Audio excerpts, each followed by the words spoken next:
Because the President does lay out certain criteria where ground forces would be used in terms of what he's asking, is the President going to be asking for more U.S. forces to be deployed to that theater? Not at this point. Not at this point, but that's possible. Well, Jim, we have been pretty clear. The President's been pretty clear about what he envisions for our strategy. And it is codified in the language that was submitted to Congress today.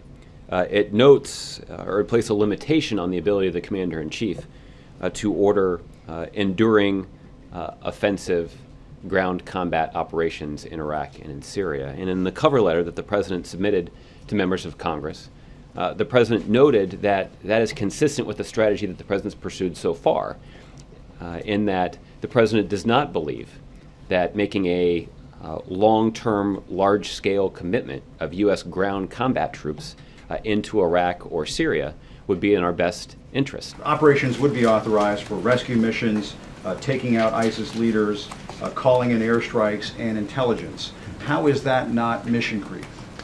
Well, because, Jim, the President has been clear about this, I think, from the very beginning, that this kind of large-scale, long-term commitment of U.S. ground troops is not a successful strategy. But short of a large-scale, long-term operation, you can expand the operation under this authorization.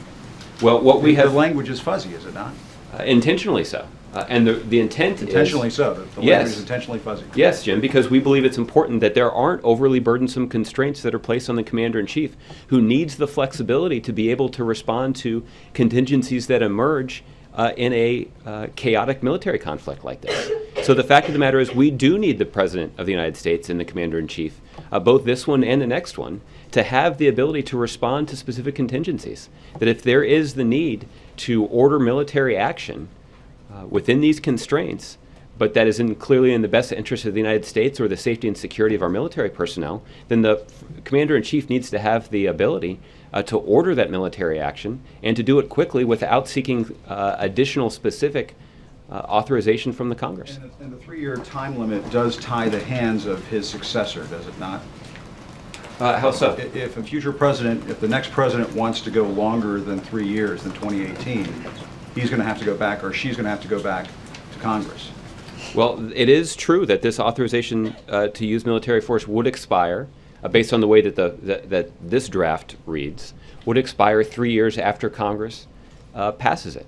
And the President believes that that is an appropriate period of time for our military to implement a strategy and for us to measure what kind of progress is being made and whether or not the national security interests of the United States are being appropriately advanced. And if after 3 years the strategy is continuing to succeed and we're seeing the results that we would like and we believe it is necessary for that strategy to continue to be implemented, then yes, then Congress can take up additional legislation to approve the continued use of military force. It is not appropriate for Congress, frankly, to try to sidestep the responsibilities that they have in this matter.